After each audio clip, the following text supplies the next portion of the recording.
So I spent most of the day on the phone just trying to figure out whether or not this vote was going to happen. And as the week went on, people were saying that the momentum had been so strong going to this vote.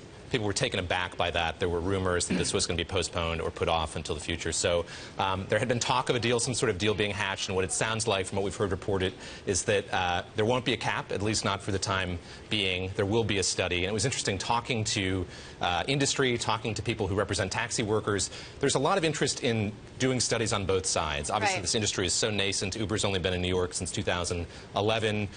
You know, it has grown like crazy, and there's an interest in finding out sort of what the effects of that have been. And let's talk about Uber's position here. They say this is going to take away 10,000 jobs, 10,000 potential jobs. They say they're growing at 3%.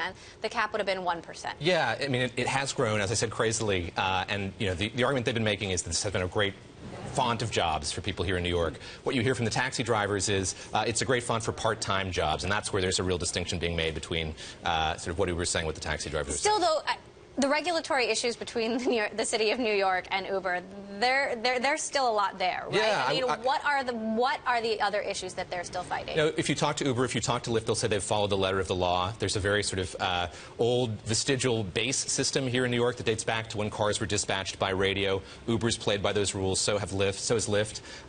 You know, they're saying that, you know, what the city is saying, what the city councilman is saying who proposed this legislation is that, you know, 3 years ago you saw unprecedented growth in the number of for-hire cars, what you hadn't seen before. You get the sense the city council, those who are supporting this legislation, and the Taxi Limousine Commission were taken totally aback by that, and they're playing a bit of catch-up. And the reason they would say that we're moving so quickly toward this vote that's now been scuttled is we're playing catch-up. Why would we want to keep doing that going forward?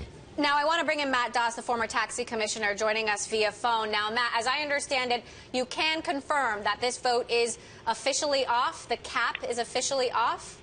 Yeah, it looks right now that Uber has reached some type of tentative deal with the administration that may at least temporarily avert a bill going through. The study is going to proceed, as I understand it, but there's some concessions which you should be hearing from City Hall shortly on providing breadcrumb data, meaning specific data to the TLC that Uber has been resisting, as well as other details which will come out, I'm sure, in the next day or so.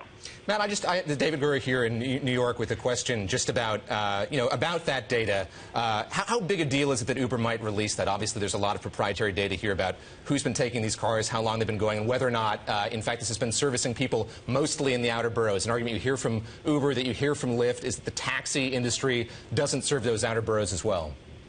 Well, you know, it's not proprietary. I mean, first of all, the courts, and they've sued me and they lost when I was commissioner.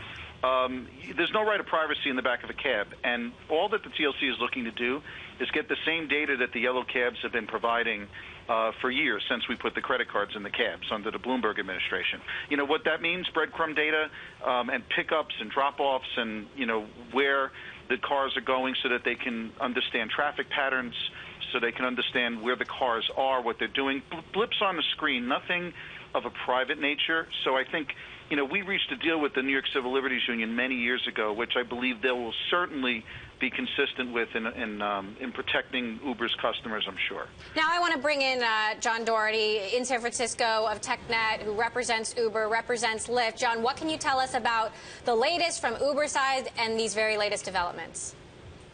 Well, thank you, Emily. I want to start off by applauding the mayor for the decision to hold off on trying to push a vote on caps. We think that that sort of approach is backwards. These services are growing, and they're growing quickly in places like New York City because they're providing consumers options to better transportation options that are safe, reliable, on time, and actually, we believe, will do things like reduce congestion, improve environmental impacts, and get more cars off the road for the long term. And it looks like we did just get a statement in from City Hall, David. Yes, what are they saying? Yes, a statement here from the Speaker, City Hall Speaker, Council Speaker, saying the Council will not vote on this legislation tomorrow. The bill will be tabled. Uber will provide this trip data. What we will have voted on tomorrow is another piece of legislation requiring a study on how growth in the taxi and for-hire vehicle industries has impacted traffic, air quality, noise, and public health. So again, tabling this cap that had been discussed, but going forward with the study, as was reported.